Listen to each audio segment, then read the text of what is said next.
ندامت کے آنسوؤں سے اپنے قلب کو پاک کر لیتا ہے، صاف کر لیتا ہے۔ اور یہ باقی کیا ہے؟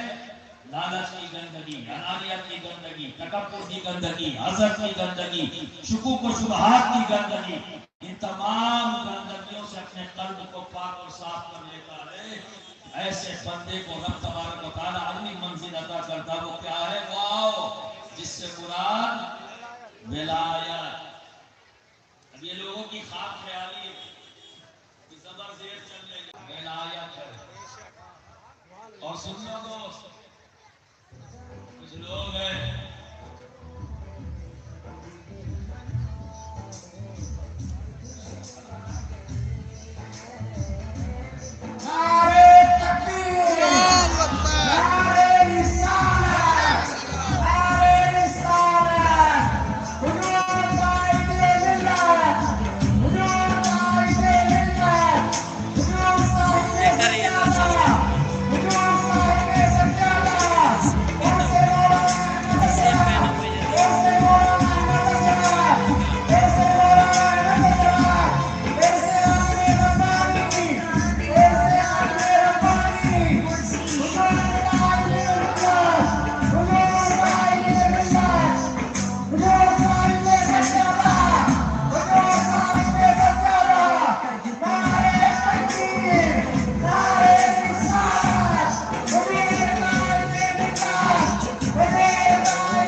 جس کے بارے میں فرمائے پیارے نبی، جس کا مولا ہوں میں اس کا مولا علی، جس کی تلوار کی جنگ میں شہادت ہوئی،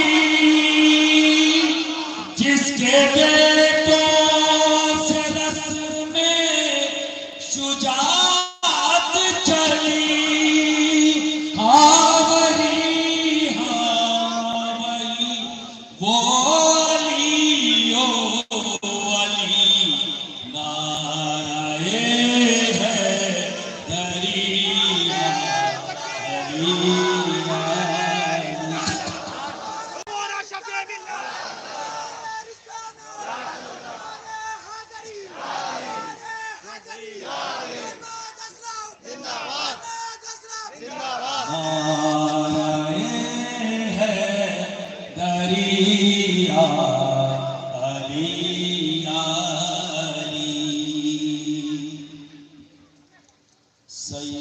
سیدوں کے وہی جد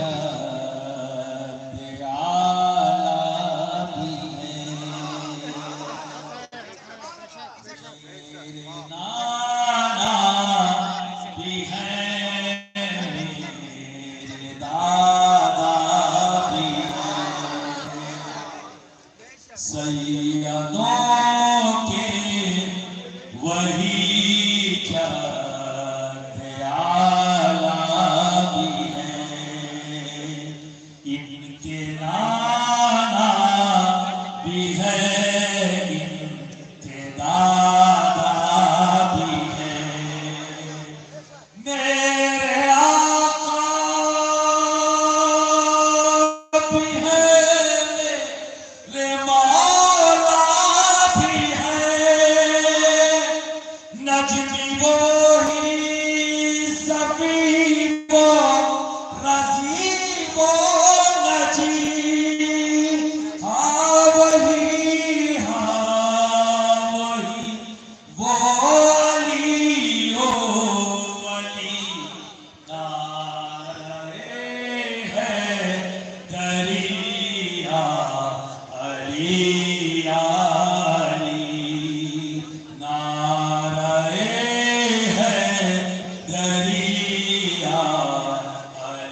دریا علی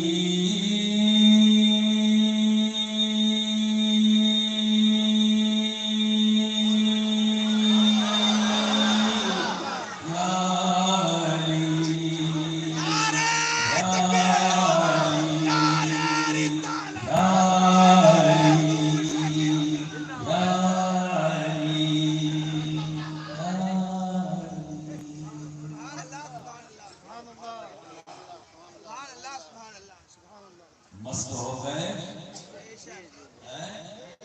کوئی قرآن مجھے نہیں پڑھتا تو چار پڑھتے ہیں اور اگر محبت علی اور محبت اہل بیت کی بنیاد بے شک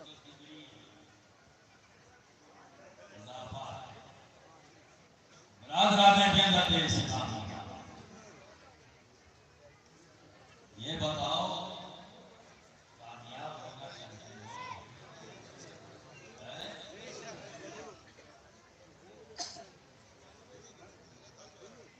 دیکھو اتنے اختلاف ہیں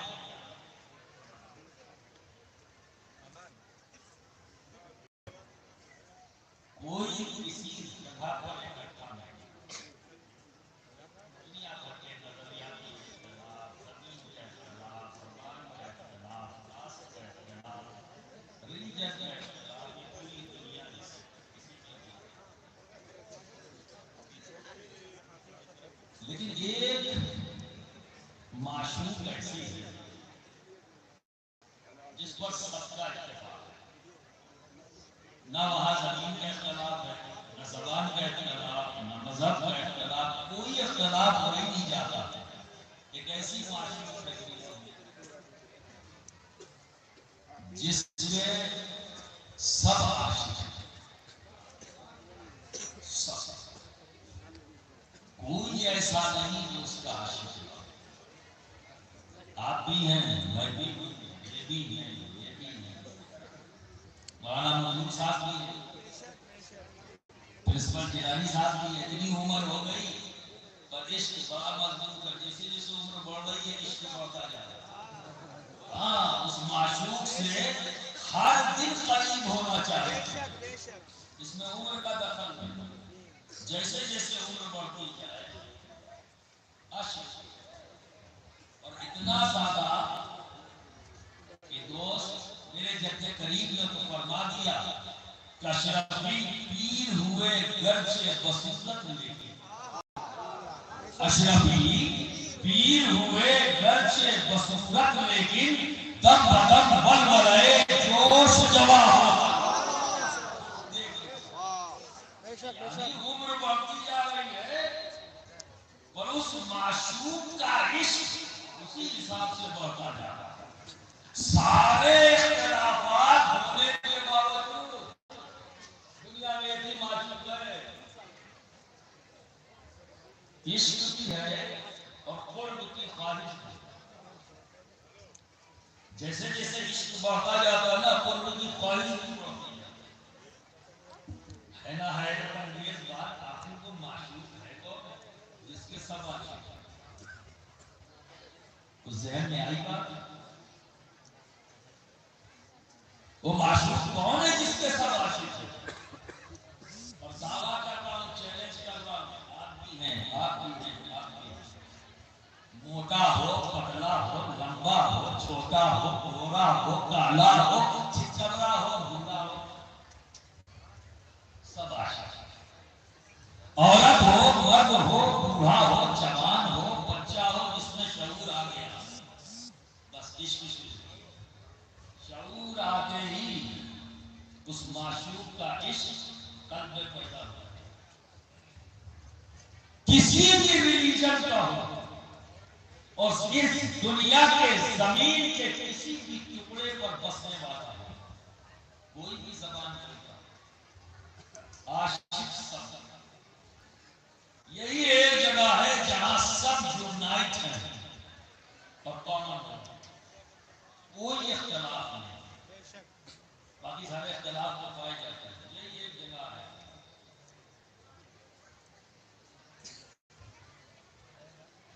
کچھ آیا کچھ قریب پہنچے بھئی آپ کی ہو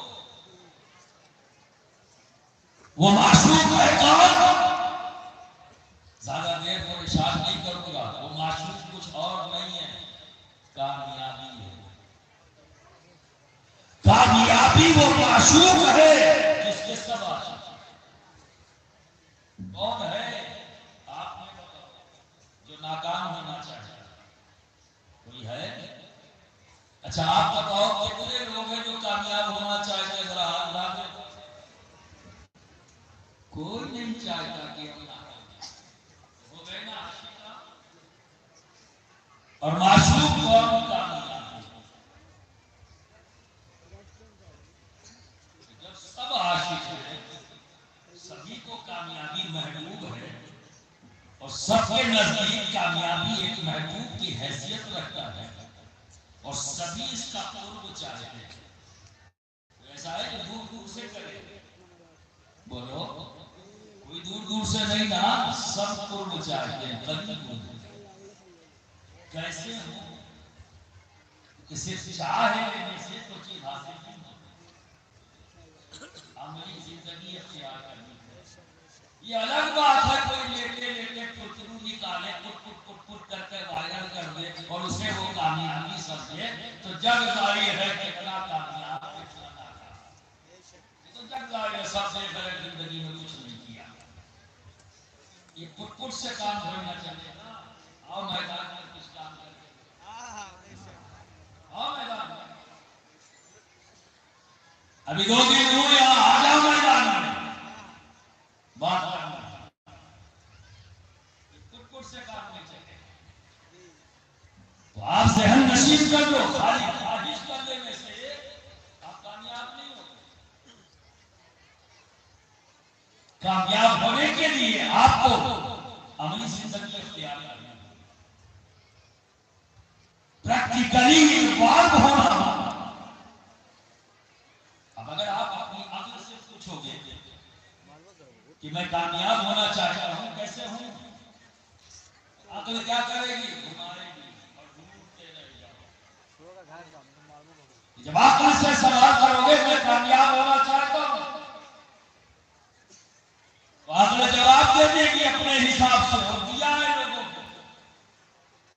جتنے دنیا میں کتنے پیدا ہوئے ہیں, کسی نے کتنا پیدا کرنے سے پہلے یہ نہیں سوچا کہ میں ناکامی کے راستے پہ جا رہا ہوں. اس نے عقل سے پوچھا تھا, عقل نے جواب دیا, کامیابی اسی میں لگ گیا.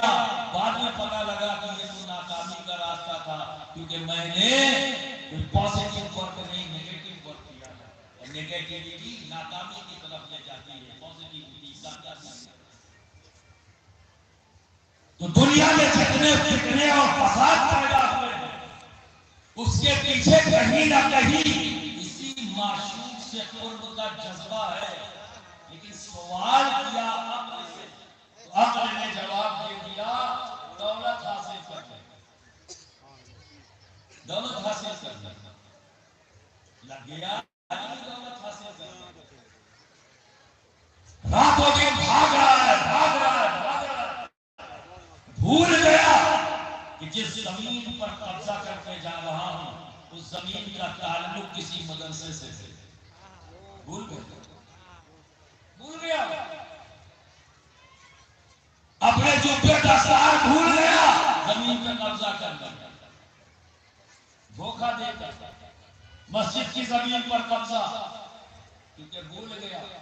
اسے یہ لگا کہ کامیابی کا کنجی جو ہے وہ دولت کا حاصل کرنے کا. وہ بھول جاتا ہے کہ جس دولت پر ہاتھ ڈال رہا ہوں اس کا تعلق کسی بیوہ سے ہے, اس کا تعلق کسی زمین سے. اور جب بھول گیا انسان, تبھی تو اس دور میں یہ نعرہ لگا پیسہ ہو چاہے ویسا. آج اس دولت کو حاصل کرنے کے لیے اب حرام اور حلال کمائی کی بہت دور کی بات ہوگی. اب تو کوئی سوچتا ہی نہیں, بس پیسہ آنا چاہیے. مجھے لگتا ہے کہ شاید دولت حاصل کر کے, عقل سے پوچھا ہے نا, عقل نے جواب دیا ہے دولت حاصل کرنے لگ گئے. اگر صرف دولت کا حاصل کر لینا ہی کامیابی ہوتی، دنیا کا سب سے کامیاب انسان آدمی کو ہونا چاہیے تھا، سب سے کامیاب۔ کئی سو اونٹوں پر اس کے خزانے کی کنجیاں ڈالی جاتی تھی، لیکن آج دوستوں اس پر لعنت برس رہی ہے۔ تو کامیاب کون ہے اس پر لعنت برسے؟ بولو نہیں نا؟ تو کیا سمجھ میں آیا کہ صرف دولت کا حاصل کر لینا ہی کامیابی نہیں ہے؟ کسی کو عقل نے کہہ دیا منصب حاصل کر لگ گیا، اور اس بنیاد پر نہ جانے کتنے نااہل ہیں۔ اسی نے تو رشوت کا بازار گرم کیا نا، اسی نے تو رشوت کا بازار گرم کیا۔ نااہل ہے، پیسہ دے کر اس مقام پر بیٹھ گیا جو اس کے لیے نہیں تھا۔ اہل پیچھے ہو گیا، نااہل آگے آ گیا۔ آج ہمارے ملک کے بیڑا گرک ہو گیا۔ اس پورا ملک آزاد ہونے کے بعد سے آج تک اتنا بیڑا غرق نہیں ہوا تھا جتنا آج ہو گیا۔ کیوں؟ نااہل آ کر بیٹھ گئے۔ ہر جگہ پر، ہر مقام پر، ہر منصب پر نااہلوں کی ہوڑ لگ گئی، اور اس کے پیچھے رشوت۔ تو صرف منصب کا حاصل کر لینا ہی اگر کامیابی ہوتی تو یزید نے اپنے وقت کا سب سے بڑا منصب حاصل کر لیا تھا، لیکن دوست آج کی دنیا اسلام کو اس پر لعنت نہیں دی جاتی۔ اگر یہ کامیابی ہوتی تو لعنت نہیں ہوتی، اور جس پر لعنت ہو کیا اسے آپ کامیاب مانتے ہیں؟ آج آپ ایک کامیاب کے نام سے اس محفل کو آپ نے منسوخ کیا ہے۔ برادران ملت اسلام میں تو کیا پتہ لگا صرف منصب کا حاصل کر لینا کامیابی نہیں۔ کسی کو آپ نے جواب دے دیا اقتدار حاصل کر لگ گیا۔ آج دنیا کے اندر دیکھ رہی جتنا بھی خون خرابہ ہے، اس کی وجہ کیا ہے؟ اقتدار، پاور۔ ہر ملک چاہتا ہے کہ میرا اقتدار دنیا میں پھیلتا چلا جائے کا سپر پاور۔ اور اسی اقتدار حاصل کرنے کی ہوڑ میں مظلوم کو ظالم بنایا جا رہا ہے، اور ظالم مظلوم بناتے ہیں۔ لیکن نہیں چلا سکتا، جو ظالم ہے وہ مظلوم بن گیا، اور جو مظلوم ہے اسے ظالم بنایا۔ چند لوگوں کو اکٹھا کر لیا، اپنے ملک پہ کر رہے ہیں، مظلوم کو ظالم اور خود ظالم بنا ہے مظلوم۔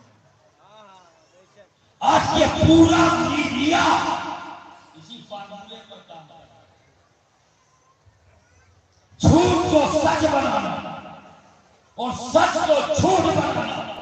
منشا کیا ہے اس کے پیچھے؟ اقتدار، پاور۔ کیونکہ عقل نے جواب دیا ہے اقتدار حاصل کر لے کامیابی۔ تو اگر اقتدار حاصل کر لینا کامیابی کی دلیل ہے، تو دنیا میں سب سے زیادہ کامیاب نمرود اور شداد کو ہونا چاہیے، لیکن لعنت نہیں ہوگی۔ اگر آپ کو یہ سمجھ میں آتا ہے کہ جن پر لعنت ہے وہ کامیاب ہے، تو بات دوسری ہے۔ تو کیا سمجھ میں آیا؟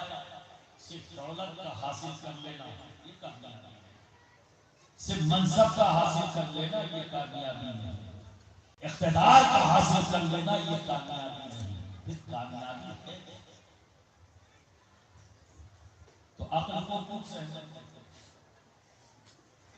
آؤ اسی سے پوچھ لیں جو ہماری زندگی کے کوئی بھی ایسا سوال نہیں جو جواب نہ دے۔ آؤ اسی سے پوچھ لیں جو علم و حکمت کی کتاب ہے، لیکن ہم نے اس کے لیے کیا ذمہ داری رکھی ہے؟ لے آتے ہیں جناب نے لپیٹ کے باکس لیا، گھر میں سب سے اونچے شاعر نے کیا خوب کہا ہے، مجھ سے پڑھ لے تیری روح تیری جان میں، مجھ سے پڑھ لے تیری روح تیری جان میں ہوں، فائدہ کیا ہے کہ رکھا ہوا جس جان میں، فائدہ کیا ہے کہ رکھا ہوا جس جان میں، ہاں اسی سے پوچھے اے قرآن یہ بتا ہم کامیاب ہونا چاہتے ہیں، تو بتا کہ کامیاب کیسے ہو، تو قرآن جواب دیتا ہے قد افلح من تزکا وذکر اسم ربہ فصلی، اگر کامیاب ہونا چاہتے ہو تو سب سے پہلے اپنے قلب کو پاک کرو، سب سے پہلے پھر ذکر کرو اپنے رب کا، پھر نماز پڑھو، تین اسٹیپس بتائے قرآن نے۔ نمبر 1 قلب کی صفائی، اسی قلب میں تو سب کچھ ہے، تقوی کا تعلق یہاں سے نہیں ہے دوستو، اور تقوی کا تعلق چھٹی پن میں نہیں ہے، تقوی کا تعلق قلب سے، تقوی کا تعلق بخرادی سے نہیں ہے،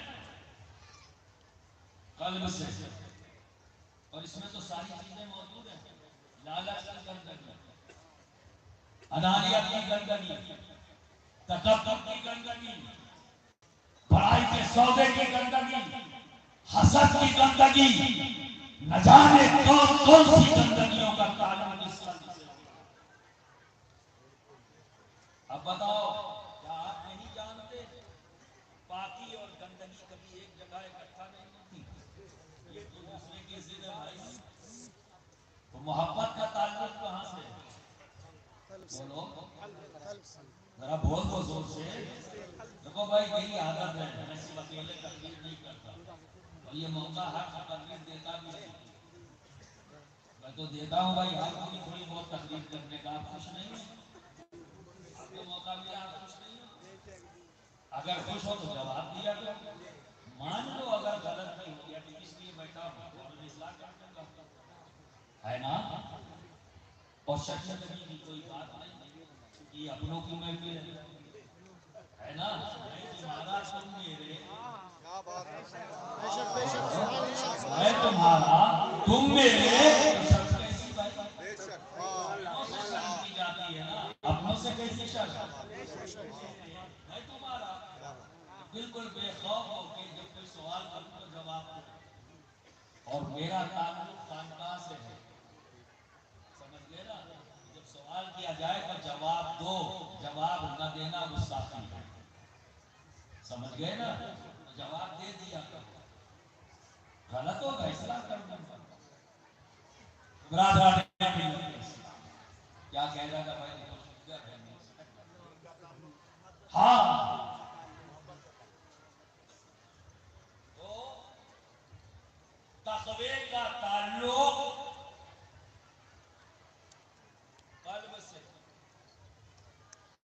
اور محبت کا تعلق قلب سے، لالچ کا، انانیت کا، تکبر کا، حسد کا، اس کا تعلق اب بتاؤ، گندگی اور پاکی ایک جگہ رہ نہیں سکتی، جب تک گندگی ہٹے گی نہیں پاکی آئے گی نہیں، ہے نا؟ تو محبت کا تعلق قلب سے، تقوی کا تعلق قلب سے، ہمیں جب یہ گندا ہے تو آئے گا کہاں سے؟ اور جب آئے گا نہیں تو پہلے ہی اسٹیپ تو ہے، کامیابی کا پہلا اسٹیپ کیا ہے؟ قلب کی صفائی، تو سب سے پہلے ہمیں کیا کرنا ہے؟ اپنے قلب کو پاک اور صاف کرنا، جب تک یہ صاف نہیں ہوگا محبت نہیں آئے گی، پیر پیر چاہے کتنا کہو کوئی فائدہ ہے کیا؟ جب قلب ہی صاف نہیں تو شکوک و شبہات کی گندگی، اور جو آدمی مشکوک ہوگا تو 2 قدم آگے نہیں بڑھ سکتا، کامیابی تو چھوڑو دو قدم جائے گا، دو قدم پیچھے آ جائے گا، پوری زندگی گزر جائے گی، وہیں کھڑا رہ جائے گا، وہ کامیاب نہیں ہو سکتا۔ جس نے گندگی کو اپنے قلب میں پال کر رکھا وہ کامیاب نہیں، اور جس نے اپنے قلب کو پاک کر لیا، صاف کر لیا، برادران ملت اسلامیہ، پھر وہی کامیاب، پھر وہی کامیاب۔ عالم ربانی مولانا سید احمد اشرف اشرفی الجیلانی، سنا ہوگا کہ آپ کے کچھ مرید چوچا شریف میں گھر پر آئے، وہ آپ کا معمول تھا بعد نماز ظہر زنان خانے میں چلے جاتے اور اثر کے وقت کھانا وغیرہ کھا کر قیلولہ کرتے اور پھر اثر کے وقت باہر آتے۔ اتفاق سے جو مرید آئے تو ظہر کے بعد آئے اور حضرت گھر میں جاتے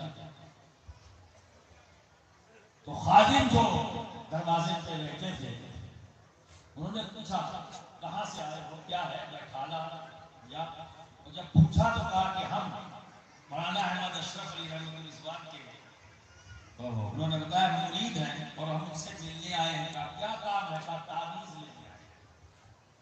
کیا لینے آئے ہیں؟ تعویذ لینے۔ اتفاق یہ ہے کہ شفیع غوث اعظم سید شاہ علی حسین اعلیٰ حضرت اشرفی میاں رحمۃ اللہ دروازے پہ بیٹھنے میں موجود ہیں، وہیں بیٹھے ہیں۔ تو خادم نے کہا کہ بڑے حضرت تو موجود ہیں، اگر صرف تعویذ ہی لینا ہے اتنا انتظار کیوں کرو گے، وہ اثر کے وقت آئیں گے تو تعویذ بڑے حضرت سے لے لو۔ تو سارے مریدین کہتے ہیں کہ نہیں، ہمیں تو مولانا صاحب کی ہی تعویذ چاہیے، ہمیں کسی اور کی تعویذ نہیں چاہیے، مولانا ہی صاحب کی تعویذ چاہیے اور وہی ہمیں اثر کرتی ہے۔ جیسی تعویذ وہ لکھتے کوئی نہیں لکھتا۔ اب خادم کا اعلیٰ حضرت اشرفی میاں اس کو لگ گئی، اب جب لگ گئی تو اس نے جا کر شکایت کی سرکار اعلیٰ حضرت اشرفی میاں سے، کہا حضور مولانا صاحب کے مریدین کے پاس ادب نہیں ہے۔ سرکار اعلیٰ حضرت اشرفی میاں نے فرمایا کہا ہوا بچوا ہے گسانے کو، بتاؤ کہا نہیں حضرت یہ معاملہ پورا واقعہ بیان کر دیا، وہ تعویذ والا آ گیا تو کہنے لگا کہ دیکھیں ہم نے کہا کہ آپ سے نہیں تعویذ، تو کہا نہیں ہمیں کسی کی تعویذ نہیں چاہیے، ہم کسی مولانا صاحب کی تعویذ اور انہیں کی تعویذ ہم پہ اثر کرتا ہے۔ سرکار اعلیٰ حضرت اشرفی میاں مسکرائے، فرمایا ٹھیک ہے چلو مولانا سے ہی پوچھیں گے۔ اثر کا وقت ہوا، باہر آئے، نماز ہوئی اور نماز پڑھنے کے بعد جب آپ باہر نکلے تو وہی خادم جا کر مولانا صاحب سے کہتا حضور آپ کے مرید بے لگام ہو گئے، بدتمیز ہو گئے۔ کیا ہوا؟ ایسا ایسا واقعہ ہوا، وہ بیٹھے ہوئے اور کہا کہ ہم نے کہا کہ حضرت بیٹھے ہوئے ان سے تعویذ لے لو، تو کہا نہیں ہمیں تو انہی سے تعویذ چاہیے، ہمیں انہی کی تعویذ جو ہے فائدہ پہنچاتی، کسی کی تعویذ ہمیں نہیں چاہیے۔ بھائی آپ کے مرید کی تو عالم ربانی فرماتے ہیں وہ غلط نہیں کہہ رہے،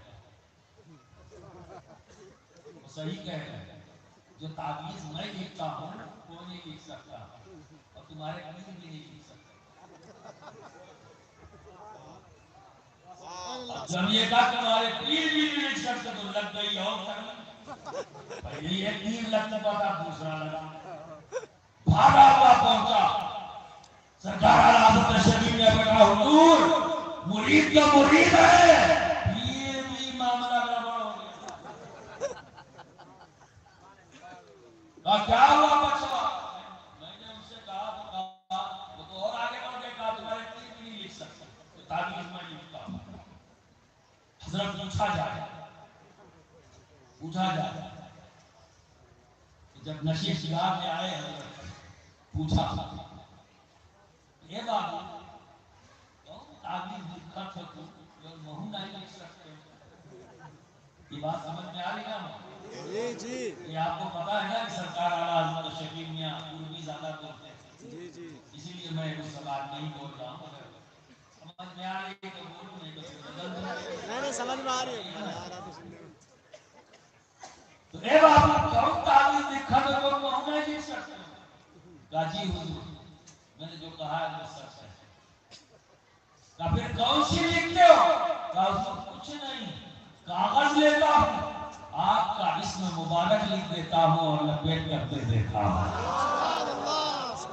آپ کا نام لکھتا ہوں لپیٹ کر دے دیتا ہوں اچھا ہوا اس وقت کوئی جھٹی نہیں تھا ورنہ اس وقت بھی لکھ دیتا کیونکہ قرآن کی آیات کے مقابلے ایک ذات کے نام کو لانا وہ کہلانے کو عالمی حقانی کہہ سکتا لیکن دوست قلب صاف رکھنے والوں کا دوست جب قلب صاف ہوتا ہے انداز یہ ہوتا ہے اسی کو کہتے ہیں قد افلح من تزکا قلب صاف ہوتا ہے ہے انداز ہی ہوتا ہے برادران ملت اسلامیہ اب آؤ جس ذات کا نام لکھ کر تعویذ بنا کر دے دیا کرتے عالم ربانی آؤ اسی ذات کی طرف آئیں آپ کا معمول تھا اثر کی نماز کے بعد ابھی بھی وہ جگہ موجود ہے آپ پختہ ہو گئی پہلے وہ مٹی کی تھی مسجد کے جسٹ بغل میں تو سرکار اعلیٰ حضرت شکیل میاں نماز پڑھنے کے بعد وظیفہ بہت پڑھی ادا کرتے کبھی بیٹھ کر کبھی چل کر حاصلی نیچے چکے تھے شوشات جو لوگ گئے جانتے ہیں کہ سڑک سے ایک منزل اوپر ہے تو نیچے سڑک سے گاڑیاں بڑھتی تو کسی کی گاڑی اولاد نہیں کہ کسی کی گاڑی کا مجھ پر اثر نہیں ہوگا میں اپنا کام کرتا رہوں گا تم گالی بکتے کوئی فرق نہیں پڑتا تو گالیاں بکتے تھے سرکار اعلیٰ حضرت شکیل میاں تسبیح پڑھ رہے ہو گالی بک رہے ہیں تسبیح پڑھ رہے ہو گالی بک رہے ہیں جب اس کی آواز گالی دیتے دیتے کمزور پڑنے لگتی تو سرکار اعلیٰ حضرت شکیل میاں اشارہ کرتے اوپر آ جانا اوپر آ جانا اور جب اوپر آ جاتے تو خادم سے کہتے جاؤ مٹھائی لے آؤ پانی لے آؤ مٹھائی منگواتے پانی منگواتے مٹھائی کھلواتے پانی پلاتے جب تازہ دم ہو جاتا تو کہتے اب جا بچوا گالی دے اسے کہتے ہیں قد افلح من تزکا جب قلب صاف تو زندگی کا داغ بدل جاتا کامیابی کے راستے پر چل پڑتا ہے برادران ملت اسلامیہ یہی وجہ ہے کہ حضرت بایزید بستانی سے کسی نے آگے سوال کر لیا اے بایزید یہ بتاؤ تمہاری داڑھی اچھی ہے یا میری بہن کی دم ابھی آج کسی کی کوئی ضروری نہیں گالی کو چہرے پر اس نے سنت کو سجا رکھا ہے سر کو ڈھک رکھا ہے ٹوپی سے اگر کسی عام آدمی سے پوچھا جائے بتاؤ تمہاری داڑھی اچھی ہے میرے بہن کی دم غصہ آئے گا بولو غصہ آئے گا اگر طاقت نہیں تو ایک کان کے نیچے اور اگر اس کی طاقت نہیں تو کم سے کم برا کہہ کر پاگل ہو کیا تمہیں اتنی تمیز نہیں کہ داڑھی کا موازنہ تم بیٹھ کے تم سے کرتے ہو نہ کرے گا اور اگر وہاں بھی خطرہ ہو اس کو تو کم سے کم من میں ہی رہے گا یہ آدمی اچھا نہیں اس سے اب سلام پیار نہیں رکھوں گا کوئی تعلق نہیں رکھوں گا جو داڑھی کو جو ہے کمپیئر کرے بیٹھ کے دم سے اور بدتمیز آدمی اتنا تو اس ذات سے پوچھا جا رہا ہے جسے آسمانوں میں سلطان العارفین کے نام سے جانا جاتا ہے اور زمین پر بایزید بستانی کے نام سے اس سے پوچھا جا رہا اور آپ مسکرا رہے اور پھر فرماتے اگر میرا رب مجھے بخش دے تو میری داڑھی اچھی نہ بخشے تو تیرے بیل کی دم اچھی اسے کہتے ہیں قد افلح من تزکا۔ قلب صاف ہوتا ہے تو زندگی کا انداز بدلتا ہے۔ میرے پیروں کو سرکار والا ایک دور آیا، گالیوں کے خط آتے تھے سرکار کلام کے پاس۔ ایک بار اس نوجوان بچوں کے ساتھ میں بھی شامل تھا، بیٹھے ہوئے تھے میں بھی، اور حضرت کا بڑا زبردست معمول تھا کہ بڑے اہتمام کے ساتھ حقوق کو پڑھا کرتے تھے۔ تو اس وقت وہی دفتر تھا اور بیٹھے ہوئے حقوق پڑھ رہے تھے۔ ایک خط پڑھا، مسکرائے، فرمایا ایک اور آیا ہے، وہ پھاڑ کر ڈسٹبن میں ڈالا۔ سمجھ گئے ہم، وہ دور ہی تھا روزانہ۔ تو ہم میں سے ایک نوجوان کو غصہ آ گیا، حضرت بہت ہو گیا، اب جواب دینے کی ضرورت ہے۔ اچھا، آپ نے سوتا اٹھایا، سوتا پہنتے تھے نا اندر صدری کی جیب میں پرس تھا، پرس نکالا، اس میں سے 10 روپیہ نکالا اور اس نوجوان کو دیا، کہا جاؤ بازار گالی کی کتاب رکھ دو، جاؤ گالی کی کتاب خرید لاؤ۔ مجھے گالی آتی نہیں تو جواب دوں کیسے؟ مجھے گالی آتی نہیں، جواب دوں کیسے؟ اسے کہتے ہیں قد افلح من تزکا۔ جب قلب صاف ہوتا ہے تو زندگی جینے کا انداز۔ اور جواب دے دیا نوجوانوں کو، روشن ضمیر کی ہے، پتا ہے جانے والا دور کیسا ہوگا، تو نصیحت بھی فرما کہ حالات چاہے جیسے ہو جائے تم اپنے انداز کو مت بدلو۔ تمہیں کوئی گالی دے رہا ہو، سامنے دے رہا ہو، اور تم اپنا پیشنس مت کھونا۔ اور برادران ملت اسلامیہ، میرے پیر و مرشد کی وہ نصیحت ابھی کچھ دن پہلے میرے کام آئی۔ مجھے آدمی گالی دے رہا تھا اور میں اپنے پیر کی نصیحت پر عمل کرتا ہوں۔ اللہ اکبر، یا رسول اللہ۔ گالی بک رہا تھا اور میں اپنے پیر کی نصیحت پر عمل کر رہا تھا۔ برادران ملت اسلامیہ، جب قلب صاف ہوتا ہے تو زندگی جینے کا انداز بدلتا ہے۔ برادران ملت اسلامیہ، اب اس قلب کو پاک کیسے کرو گے، صاف کیسے کرو گے؟ چونکہ یہ پھر عالم ربانی اور عالم ربانی غوث اعظم کی اولاد، تو میرے غوث نے طریقہ بتایا، غوث نے جو طریقہ بتایا اس جعلی صوفی کی فلسفی سے سن لو،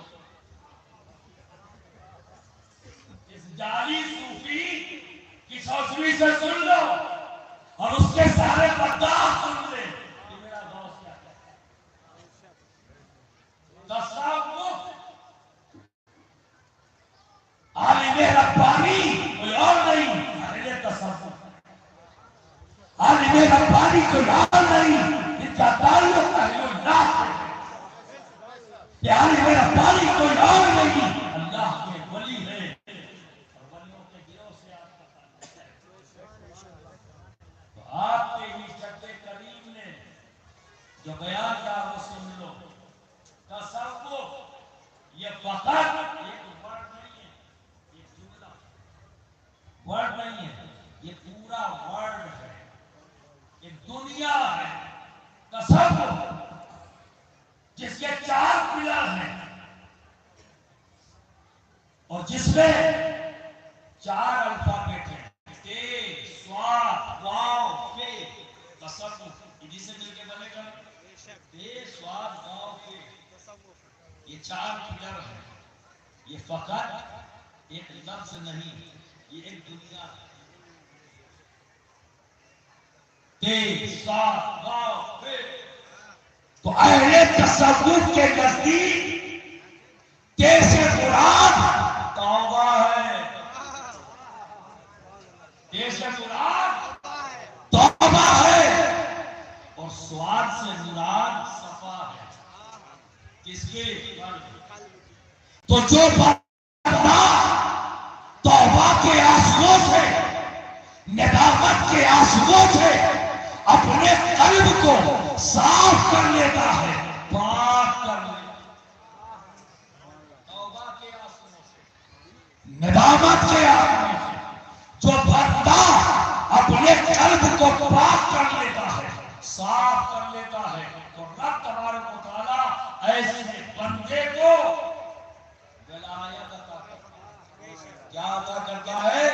انعام عطا کرتا ہے۔ اور انعام کیا ہے؟ ولایت اور تصوف کی اگلی منزل واو، اور واو سے مراد ولایت۔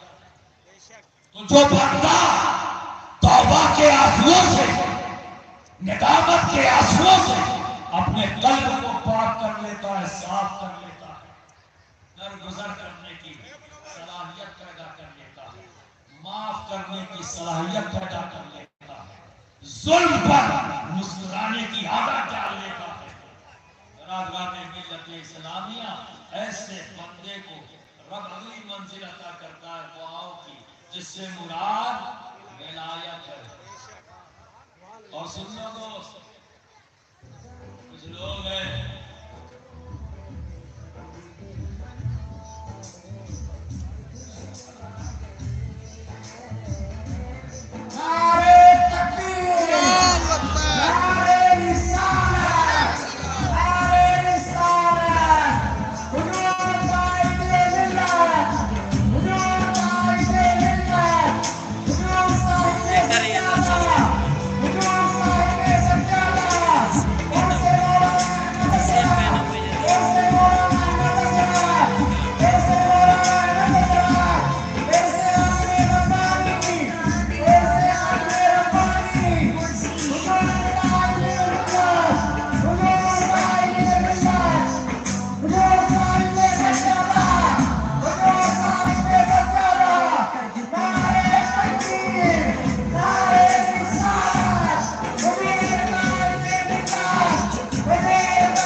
درشت پڑھتے ہیں۔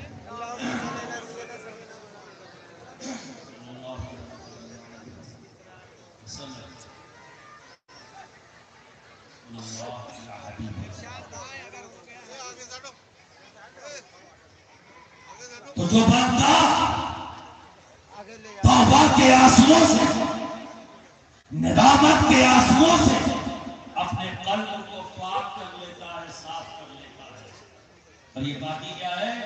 لالچ کی گندگی، انانیت کی گندگی، تکبر کی گندگی، حسد کی گندگی، شکوک و شبہات کی گندگی، ان تمام گندگیوں سے اپنے قلب کو پاک اور صاف کر لیتا ہے۔ ایسے بندے کو رب تبارک و تعالیٰ اگلی منزل عطا کرتا ہے، وہ کیا ہے؟ واو، جس سے مراد ولایت۔ اب یہ لوگوں کی خواب خیال